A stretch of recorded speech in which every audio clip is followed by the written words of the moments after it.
പവിത്രത്തിൻ്റെ next weekend പ്രൊമോയിലേക്ക് എല്ലാവർക്കും സ്വാഗതം.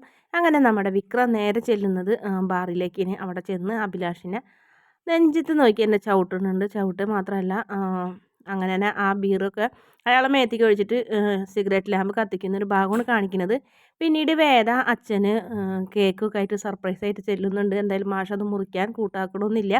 എന്തായാലും വിക്രം വഴിതെറ്റിപ്പോയ ഒരു വിഷമവും നിരാശയും മാഷിനെന്നുള്ള കാര്യം വേദയ്ക്കറിയാം. അതുകൊണ്ട് തന്നെ മാഷ് എന്ത് പറഞ്ഞാലും വേദ അത് കാര്യമാക്കണമെന്നില്ല. അങ്ങനെ തന്നെ അത് വിട്ട് കളയുകയാണ് ചെയ്യുന്നത്. പിന്നീട് വിക്രത്തിനും അതുപോലെ തന്നെ വേദനയോട് ചെറിയൊരു ഇഷ്ടവും ഇതൊക്കെ തോന്നി തുടങ്ങിയിട്ടുണ്ട്. കാരണം വേദ ചെയ്യുന്നതൊക്കെ നല്ല കാര്യങ്ങൾ മാത്രമാണ്. പിന്നെ വിക്രം ഇങ്ങനെ അഭിലാഷിനെ ഉപദ്രവിച്ച കാര്യം ശ്രീനിവാസൻ സാർ അറിയുമ്പോൾ രക്ഷിക്കാൻ പറ്റാത്ത അവസ്ഥയിലേക്കൊക്കെ ആവുകയാണ്. വിക്രം ഇങ്ങനെ വഴി തെറ്റാണ്ട് വിക്രമിനെ നോക്കി വിക്രമിൻ്റെ തെറ്റുകളൊക്കെ തടയുന്നതായിട്ടാണ് കാണിക്കുന്നത് വേദന. അതിനിടയ്ക്ക് ശ്രീകാന്തിനെ കാണുന്നുണ്ട്. ശ്രീകാന്ത് എന്നെ കാണുമ്പോൾ നമ്മുടെ വിക്രം അളിയോ എന്നൊക്കെ വിളിച്ച് ചെല്ലുന്നുണ്ട്. അവിടെയും പിന്നെയും ദേഷ്യം വരട്ടിക്കുന്ന ഭാഗമൊക്കെ ഇനി കാണിക്കുന്നത്.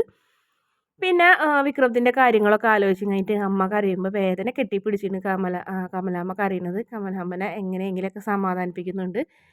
അതിനുശേഷം പിന്നെ രാത്രി ഭക്ഷണം കഴിക്കാൻ വരുമ്പോൾ ചമ്മന്തി മാത്രമേ ഉള്ളൂ എന്ന് ചോദിച്ചപ്പോൾ ചിക്കൻ ലോലിപ്പോപ്പും കടായി ചിക്കനൊക്കെ ഉണ്ടായി. അതൊക്കെ ഞാൻ കഴിച്ചു, വേണമെങ്കിൽ ഒരു ഓംലേറ്റ് ഉണ്ടാക്കി തരാമെന്ന് പറഞ്ഞപ്പോഴേ അത് നീ ഉണ്ടാക്കുന്ന ഓംലേറ്റ് എൻ്റെ പട്ടിക്ക് വേണ്ടാന്ന് പറയും.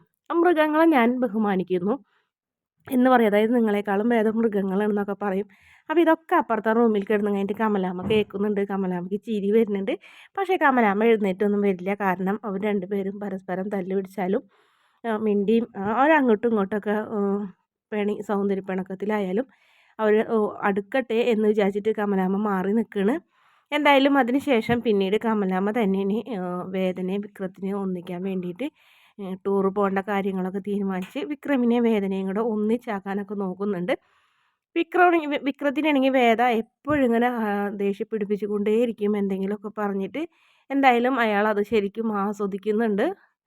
ഒരുപാട് ഇഷ്ടമുണ്ട്. പക്ഷേ അത് പുറത്ത് കാണിക്കാത്ത ഭാഗമൊക്കെയാണ് കാണിക്കുന്നത് പ്രൊമോയിൽ. പിന്നീട് രണ്ടുപേരും കൂടെ ടൂറ് പോകുന്നുണ്ട്. അതായത് ബീച്ചിൽ നിന്നുകൊണ്ട് ബീച്ചിൽ പോയി രണ്ടുപേരും നല്ല സന്തോഷത്തോടെ നടക്കുന്നൊരു ഭാഗമൊക്കെ കാണിക്കുന്നുണ്ട്. പെട്ടെന്ന് തന്നെ വിക്രം വേദയുടെ കൈയും പിടിച്ച് ഓടുന്നൊരു ഭാഗവും കാണിക്കുന്നുണ്ട്. പിന്നീട് വേദ തളർന്ന് വീഴുന്നുണ്ട്. എന്തായാലും ആ തളർന്ന് വീഴുന്ന വീഴ്ചയിൽ നമ്മുടെ വിക്രം പാഞ്ഞു ചെല്ലുന്നുണ്ട്. അതിൽ നിന്ന് തന്നെ മനസ്സിലാക്കാം വിക്രത്തിന് വേദയെ ഒരുപാട് ഇഷ്ടമുണ്ടെന്നുള്ള കാര്യം. ഓടിച്ചെന്ന് താഴത്ത് വീഴുന്നേക്കാൾ മുന്നേ താങ്ങിയെടുക്കുന്ന ഭാഗമാണ് പ്രൊമോയിൽ കാണിക്കുന്നത്. വീഡിയോ ഇഷ്ടപ്പെട്ടാൽ ചാനൽ ഒന്ന് സബ്സ്ക്രൈബ് ചെയ്ത് സപ്പോർട്ട് ചെയ്യണേ.